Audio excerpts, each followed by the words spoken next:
आज नवरात्रि का अंतिम दिवस है और जिसमें आज हम कथा सुनाएंगे माता के नवम स्वरूप माता सिद्धिदात्री की। अपने नाम के अनुरूप माता सिद्धिदात्री अपने भक्तों को सिद्धियां प्रदान करती हैं। महादेव, ब्रह्मदेव और नारायण को समस्त सिद्धियां प्रदान करने वाली भी माता सिद्धिदात्री ही हैं। आश्चर्य! ये कब और कैसे हुआ ब्राह्मण देवता? ये उस समय की बात है महाराज, जब ब्रह्मांड में शक्ति के अतिरिक्त और कुछ भी नहीं था। तब श्री महाकाली ने महादेव, ब्रह्मदेव और नारायण के साथ साथ उनकी शक्तियां माता पार्वती, माता सरस्वती एवं माता लक्ष्मी को प्रकट की। जिसके उपरांत श्री महाकाली ने त्रिदेवों को सृष्टि के संचालन में अपनी भूमिका ज्ञात करने हेतु उन्हें ध्यान साधना करने का निर्देश दिया।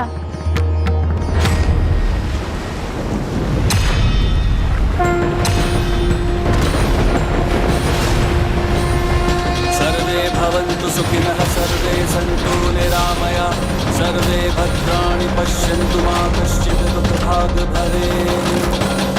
ॐ शान्तिः शान्तिः शान्तिः।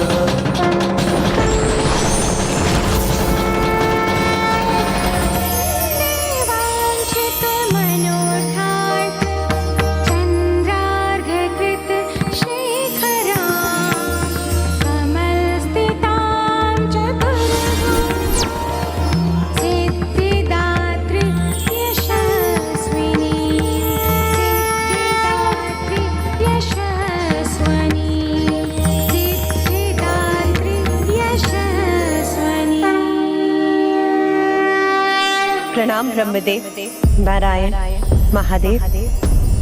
अब आपका अपनी पत्नियों का साथ पाने का समय आ गया।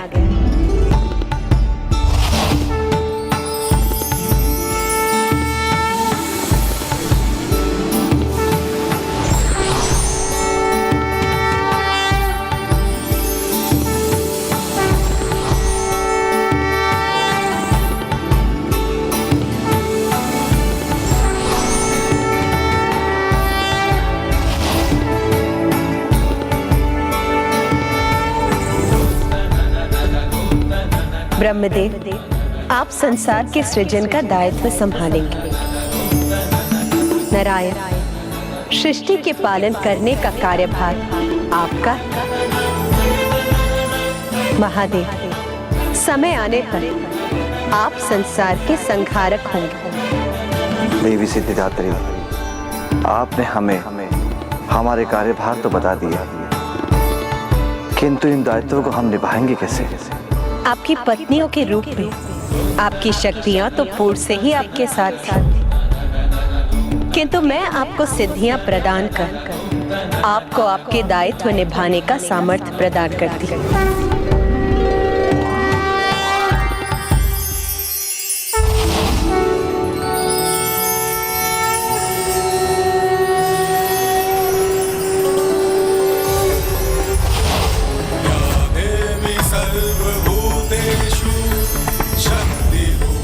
सर्वप्रथम जो अष्ट सिद्धियां मैं आपको प्रदान करूंगी वो है अणिमा, जिससे साधक अपने शरीर को लघुकाय बना सकता है। लघिमा, शरीर का भार कम करने की सिद्धि। प्राप्ति, जिससे साधक कहीं भी कुछ भी प्राप्त कर सकता है। प्राकम, जिससे साधक अपनी कल्पना को सत्य रूप दे सकता है। महिमा, इच्छा अनुसार विशाल काय होने की सिद्धि। इसी तत्व, समूचिक सृष्टि पर सत्ता स्थापित करने की सिद्धि। सर्वकाम विषयता, जिससे साधक किसी भी कार्य को नियंत्रण में करके भली भांति संपन्न कर सकता है। एवं सर्वज्ञ तत्व, जिससे किसी भी प्रकार के ज्ञान प्राप्त किया जा सकता है।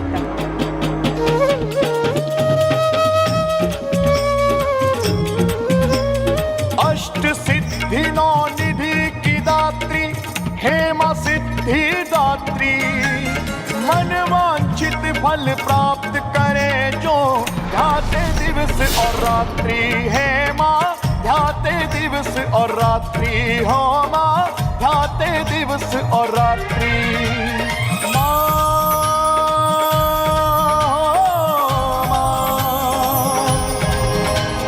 माँ,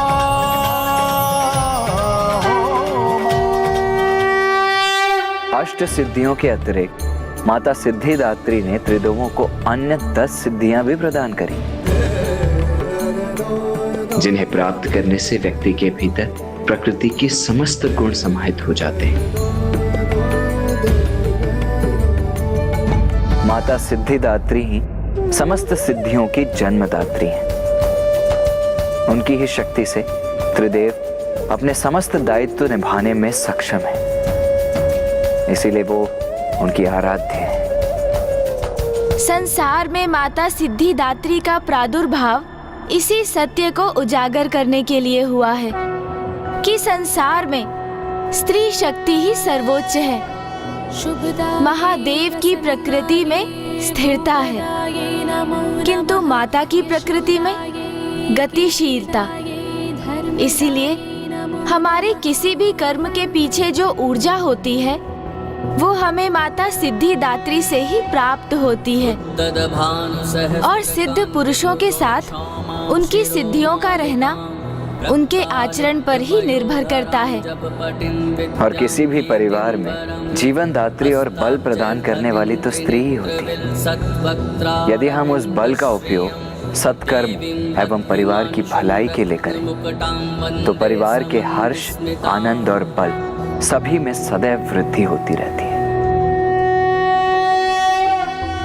अब हम अपने शरीर के शीर्ष में स्थित सहस्त्रार चक्र पर ध्यान केंद्रित कर माता की आरती करेंगे।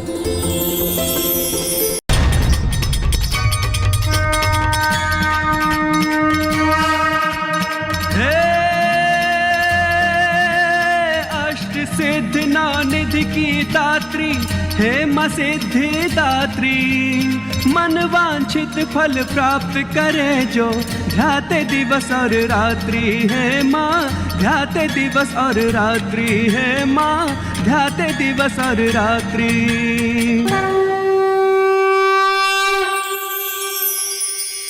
आज देवी की पूजा संपन्न हुई है तो महाराज देवोदास महादेव के काशी प्रवेश के लिए सहमत होंगे, क्योंकि यही कहा था गणेश ने। नवरात्रि पूजा संपन्न होने पर महादेव और देवी पार्वती के संयोग की मार्ग की बाधा मिट जाएगी। आपके दिए कर्तव्य का निर्वहन तो मैं तभी कर सकूंगा जब महादेव काशी का पूर्ण रूप से परित्याग करने की कृपा करेंगे। मैं तुम्हें वरदान देता हूँ कि तुम काशी में स्थित होकर संसार के राजकाज का कार्यभार संभालोगे। महादेव, काशी में एक ही राजा हो सकता है। यदि मुझे यहाँ राज्य करना है तो आपको यहाँ से प्रस्थान करना होगा। मुझे काशी छोड़कर जाना होगा।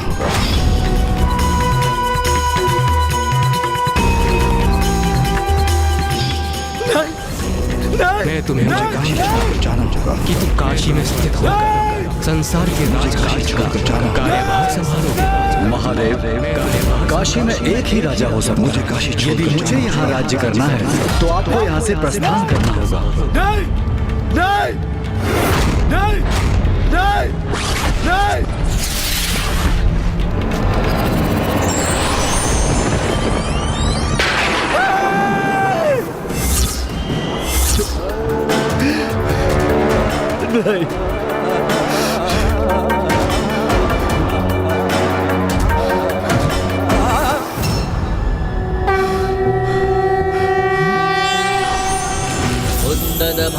सहस्त्रकान्तिं ऋणक्षौमां शिरोमालिकां रक्तालिप्तपयोधरां जपपटिं विद्यां भीतिं वरं हस्ताब्जैर्धतिं त्रिनेत्रविलसद्वक्त्रारविन्दश्रियं देवीं बद्धिमांशुं रत्नमुकुटां वन्दे समन्विस्मिताम्।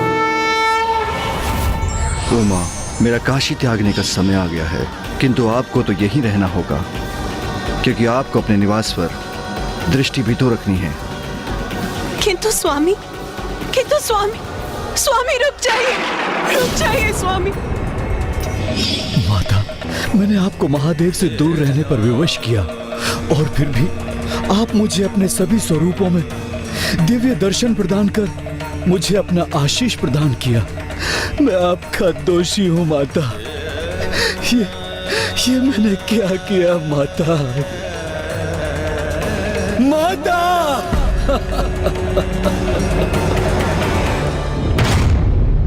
माता! महाराज,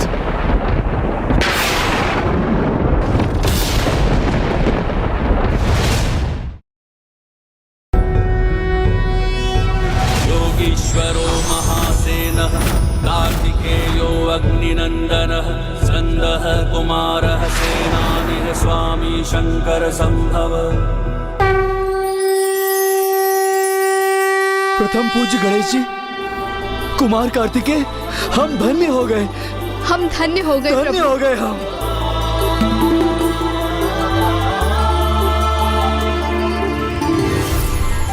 महाराज दिवोदास, महारानी सरला, ओम जयंती मंगला। मेरे पुत्र गणेश और कार्तिकेय ने आपको मेरी संपूर्ण कथा सुनाई और पूर्ण विधि विधान से मेरी पूजा संपन्न कर आपके समस्त चक्र और कुंडलिनी शक्ति भी जागृत हो गई, जिसके कारण माया की वो महीन परत जो आपकी दृष्टि और बुद्धि को बाधित कर रही थी, अब वो भी हट गई और मेरी कृपा से आप दोनों को अब दिव्य दृष्टि प्राप्त हो चुकी है। और अब आप ये समझने भी सक्षम हैं कि 10 महादेवियां भी मैं और 9 देवी भी मैं ही।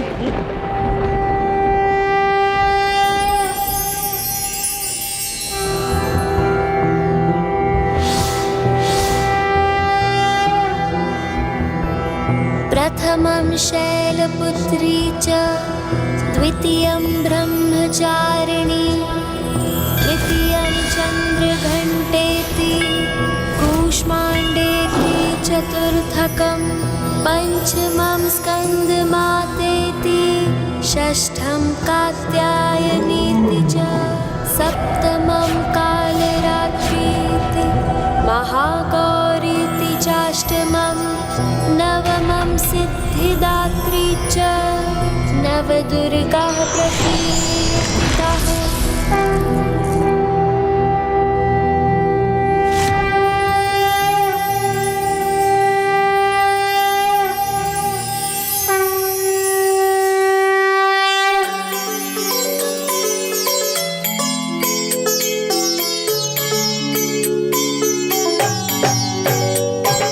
जग जननी जय जय।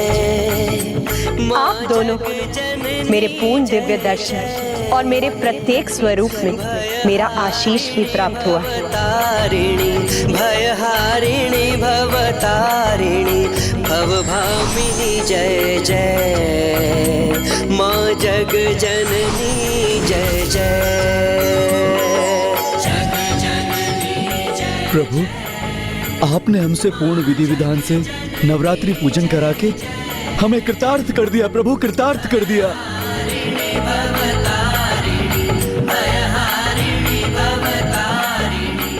महाराज, हम तो मात्र अपना कर्तव्य निभा रहे थे। अब नवरात्रि पूजन संपन्न हो चुका है।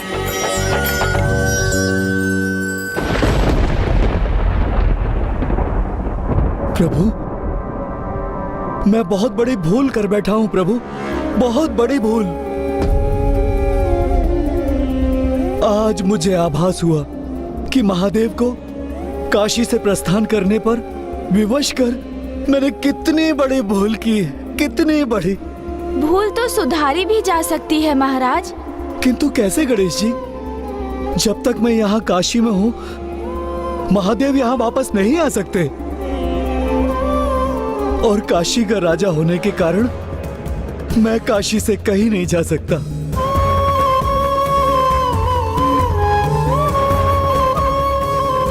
मात्र 10 दिवस की अवधि के पश्चात काल आपकी आत्मा को आपकी देह से विलग कर अपने साथ ले जाएगा। प्रभु, आपने कहा था कि 10 दिवस में महाराज की मृत्यु होगी, तो क्या वास्तव में उनकी मृत्यु का समय निकट आ गया है?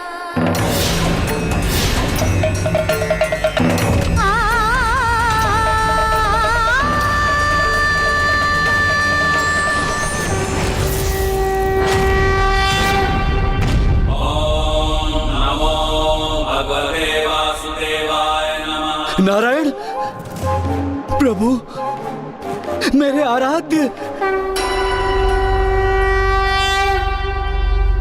प्रथम पूज्य गणेश के मुख से निकले वचन मिथ्या कैसे हो सकते हैं राजा दिवोदास?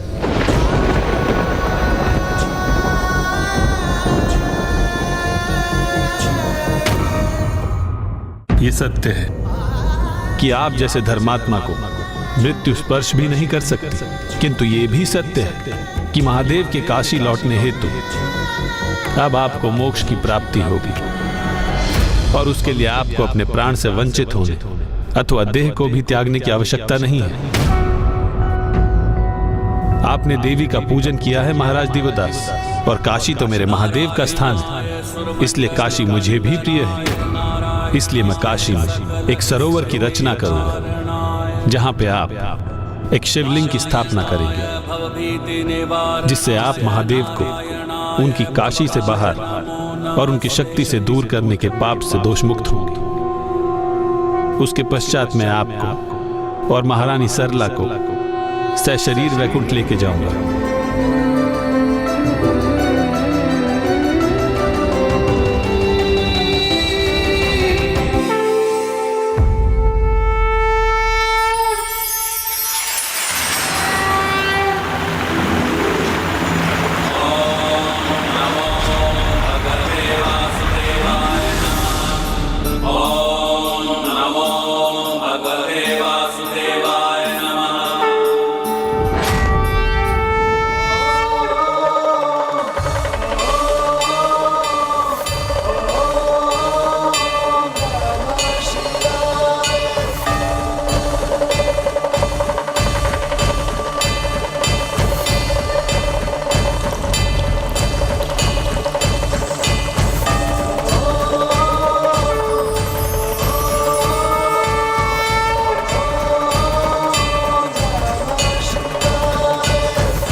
आज से ये सरोवर दिवोदेश्वर लिंग के नाम से विख्यात होगा। दिवोदेश्वर लिंग के नाम से विख्यात होगा। दिवोदेश्वर लिंग के नाम से विख्यात होगा। मामा जी, आपने काशी में अपना सरोवर स्थापित कर काशी को संपूर्णता प्रदान की है, क्योंकि अब ऐसा कोई भी देवता शेष नहीं है जिनका काशी में स्थान ना हो। जैसे कि पिताश्री का विश्वनाथ मंदिर, माता का मंदिर, ब्रह्मदेव का दशा अश्वमेध घाट, सूर्य देव के 12 कुंड और योगिनी माताओं के 64 योगिनी घाट। महाराज दिवोदास, अब आपका काशी से प्रस्थान करने का समय आ गया है। प्रभु, मैंने महादेव को काशी से दूर भेजकर बहुत बड़ी भूल की है। माता और महादेव को दीर्घ अवधि के लिए एक दूसरे से विलग रखा। मैं इसका पश्चाताप सदैव करता रहूंगा।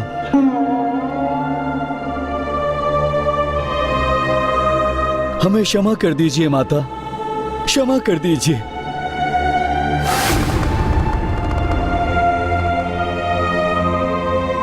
महादेव, मुझे वचन देने के कारण आप काशी छोड़ने और माता से विलग होने के लिए विवश हो गए थे।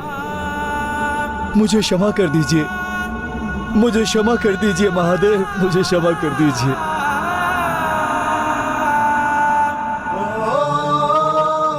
प्रभु, काशी लौट आइए, काशी लौट आइए, माता आपकी प्रतीक्षा कर रही है प्रभु। काशी लौट आइए, माता आपकी प्रतीक्षा कर रही है प्रभु। काशी लौट आइए, माता आपकी प्रतीक्षा कर रही है प्रभु।